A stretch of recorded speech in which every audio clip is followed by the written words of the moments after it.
কিছু শুকরিয়ার কি ভাষা আমার আছে।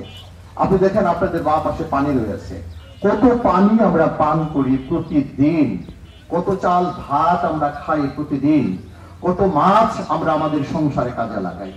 এই যে আলো বাতাস, চাঁদ সূর্য, দিনের আলো রাতের অন্ধকার, সকল কিছু আমাদের জন্য তৈরি করেছেন। কি আমরা কি আল্লাহর কাছে সেই কথা মনে করে শুকরিয়া আদায় করতে পারি না? কথা বলেন, পারি কিনা?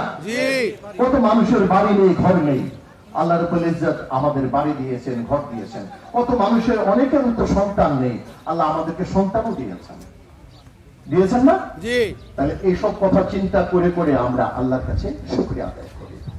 আল্লাহর কাছে শুকরিয়া আদায় করি পৃথিবীর সর্বশ্রেষ্ঠ মানুষ মহামানব হযরত মুহাম্মদ সাল্লাল্লাহু আলাইহি ওয়াসাল্লামের উম্মত আমাদেরকে করে দিয়েছেন। আলহামদুলিল্লাহ, আল্লাহর কাছে শুকরিয়ার কোনো শেষ নেই। যে কথা বলছিলাম বন্ধুরা, আমি যে কবি, আমি কবিতাই শোনাতে পারতাম এখানে, কিন্তু আমি কবিতা শোনাবো না, আরো দু চারটি কথা বলি। কারণ সকলেই তো কবিতা ভালোবাসেন না, কিন্তু আপনারা ভালোবাসেন মোহাম্মদ মামুনুর রশিদ নামের একজন কবিকে, তাই না? তাকে ভালোবাসেন না?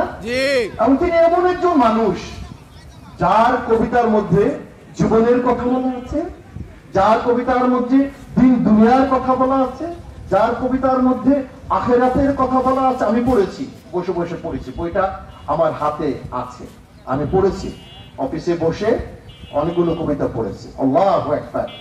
একজন মানুষ কতটা ভালো এবং সুন্দর, সভ্যশালী হলেই না আমাদের দিনে আখিরাতের মেসেজ দেন তার কবিতার মধ্যে। আর সেই কবির আহ্বানে আমি তো আপ্লুত, আমি খুব প্রাউড ফিল করছি যে এখানেই না আপনাদের এই মজমায় বাংলা সাহিত্যের বড় বড় কবিরা এসেছেন। আজকে আমি প্রথমে এসেছি, কৃতিত্ব জানাচ্ছি মাহমুদুর নবী জুটিকে যে আমাদেরকে দাওয়াত দিয়েছেন। কিন্তু বিশ্বাস করুন, খুব তাড়াহুড়ো ছিল, যাই করছিলাম, তখন কি হবে কবিকে দিয়ে বুঝতে পারছিলাম না। কিন্তু এখন আল্লাহু আকবার, এতই ভালো লাগছে, আমি ওয়াদা করছি যদি বেঁচে থাকি ইনশাআল্লাহ আপনাদের মজমায় আবার আসবো ইনশাআল্লাহ। আল্লাহ যেন আমাকে সেই তৌফিক দান করেন, আমিন। আল্লাহ যেন আমাকে সেই তৌফিক দান করেন, আমিন। এত ভালো মানুষদের সাথে সান্নিধ্যে থাকা, এত ভালো মানুষ যারা মঞ্চে উপবিষ্ট আছেন, কবি বন্ধুরা এবং যারা আরো অন্যান্য ওলামায়ে কেরামরা আছেন, আমার খুব ভালো লেগেছে। একটি কথা সবচেয়ে ভালো কি জানেন?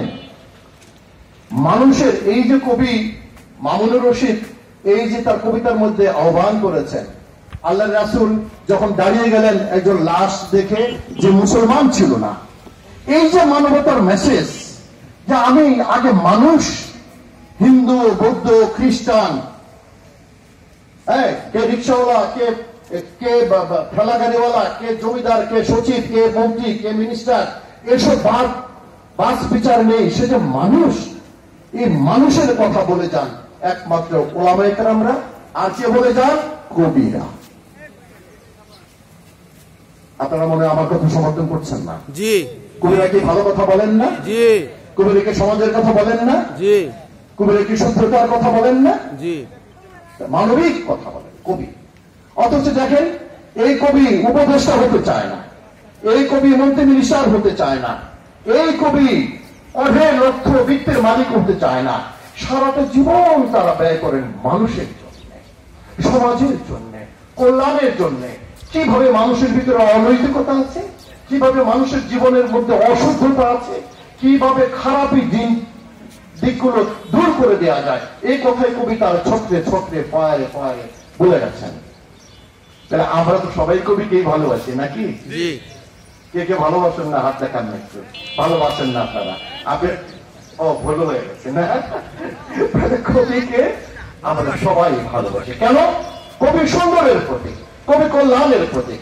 ও বন্ধুরা, আর বক্তৃতা দীর্ঘায়িত করতে চাই না। খুব ইচ্ছে ছিল কবিতা পড়ে, কিন্তু এ তো কবিতার জলসা নয়। তবে কবি যে ভালো মানুষ, আপনারা যে কবিকে ভালোবাসেন, আমি প্রাণ ভরে আজকে উপভোগ করে গেলাম।